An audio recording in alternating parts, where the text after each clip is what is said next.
যেমনটি তোমরা দেখতে পাচ্ছ, we are going to talk about the use of comma today. অর্থাৎ কমার ব্যবহার সম্পর্কে আমরা কথা বলতে যাচ্ছি.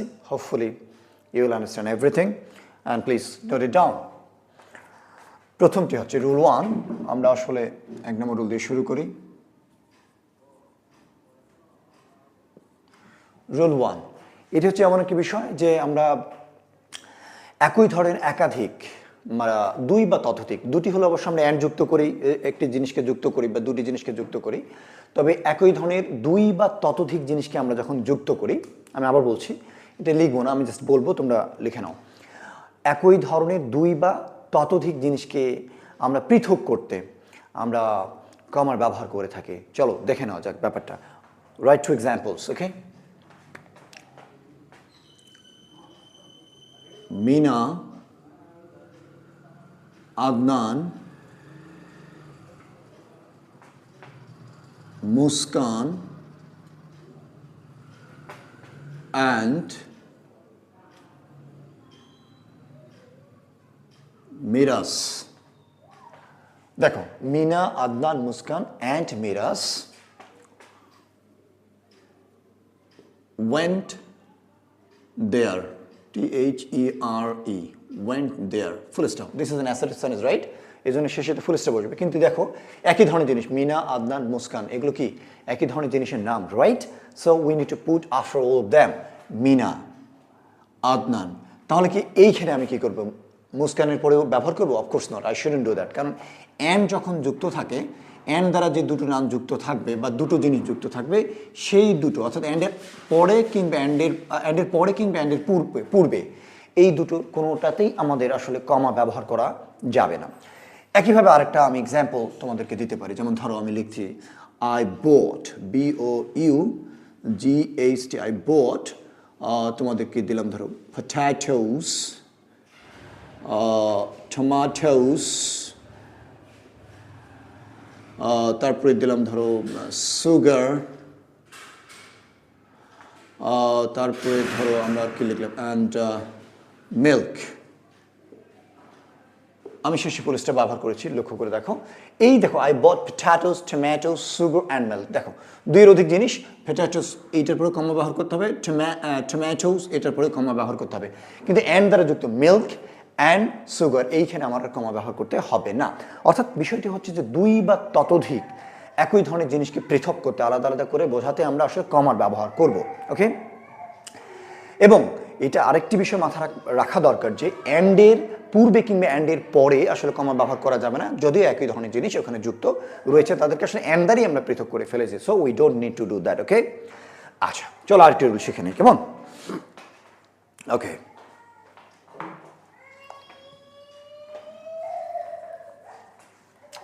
আরেকটি হচ্ছে এরকম ভোকেটিভ কেস. আমি জানি না তোমরা জানো কিনা, ভোকেটিভ লেখো, লিখবে তোমরা এভাবে যে before a vocative case or after, before or after এভাবে লেখো, before or after a vocative case. Vocative case we put comma. Okay, before or after a vocative case we put comma. এখন প্রশ্ন হতে পারে what is a vocative case, তাই না? এই vocative কেসটা কি তোমাদের নিশ্চয়ই কোশ্চেন হচ্ছে.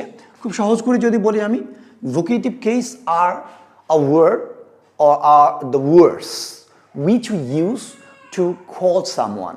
অর্থাৎ সুন্দর করে যদি আমি বাংলায় বলি যে সকল শব্দ বা শব্দ সমষ্টি আমরা কাউকে সম্বোধন করতে ব্যবহার করি, সেগুলোকেই আসলে বলা হয় vocative case. ফর এক্সাম্পল, যেমন আমরা কারো নাম ধরে রাখতে পারি, বললাম আদনান, কাম হিয়ার. তাহলে লক্ষ্য করে দেখো, এই সেন্টেন্সটা আদনানকে তার নাম ধরে রেখেছে, সুতরাং আফটার দ্য ওয়ার্ড আদনান আমাকে কমা ইউজ করতে হবে. অ্যান্ড আমি যদি এভাবে বলি কাম হিয়ার আদনান, তাহলে লক্ষ্য করে দেখো তোমাদের কাম হিয়ারের পরেও কমা ব্যবহার করতে হবে. অর্থাৎ আমি বলেছি যে বিফোর ও আফটার আ ভোকেটিভ কেস, অর্থাৎ বিফোর, এই যে এখানে যেহেতু ভোকেটিভ কেসটা পরে রয়েছে সুতরাং তার পূর্বে, আর যেহেতু এখানে ভোকেটিভ কেসটা সামনে রয়েছে সুতরাং তার পরে ব্যবহার করা হয়েছে. আরেক এক্সাম্পল হয়তো আমি তোমাদেরকে দিতে পারি, যেটা তোমরা সবসময় করে থাকো. যেমন তোমরা বলো help me sir, help me sir, এই দেখো স্যার শব্দটি কিন্তু it's a vocative case, right? সুতরাং হেল্প মি, কমা, স্যার, ফুল স্টপ। ঠিক একইভাবে তোমরা যদি স্যার শব্দটি প্রথমে বলো তাহলে sir help me, full stop. দেখো তাহলে ভোকেটিভ কেসের পূর্বে কিংবা পরে কমা ব্যবহার করতে হয়। এটা তো আমি সিঙ্গেল ওয়ার্ডের দেখালাম, তাই না? এমন কেউ একাধিক ওয়ার্ড হতে পারে। তোমাদেরকে হয়তো বললাম listen to me my dear students. লক্ষ্য করে দেখো, my dear students, this is a phrase, কিন্তু এটা ভোকেটিভ কেস। কেননা আমি তোমাদেরকে সম্বোধন করবার জন্য এটি ব্যবহার করেছি। সুতরাং মাথায় রাখতে হবে যে মাই ডিয়ার স্টুডেন্টস এর পূর্বে আমাকে কমা ব্যবহার করতে হচ্ছে। Okay, thank you. Let's move to another one.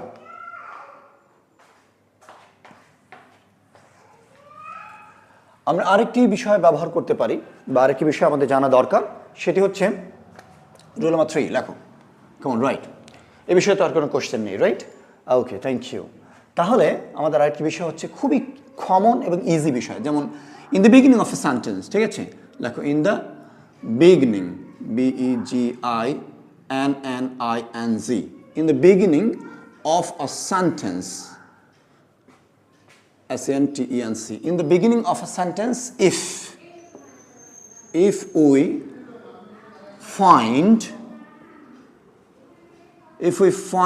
a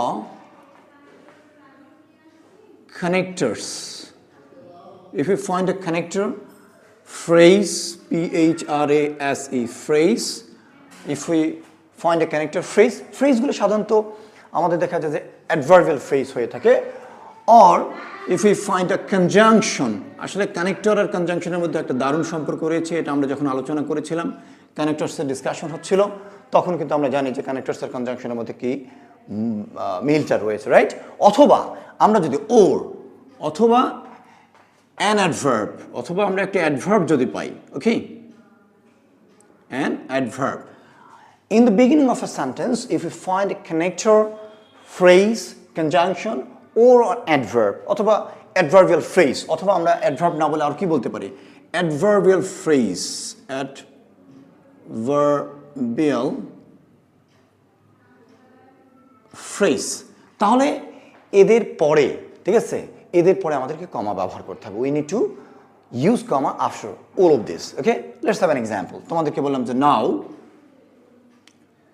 you can go, তাহলে ফুল স্টপ। দেখুন নাও এর পরে আমাকে I have to use a comma. Okay, now you can go, অথবা আমরা বলতে পারি so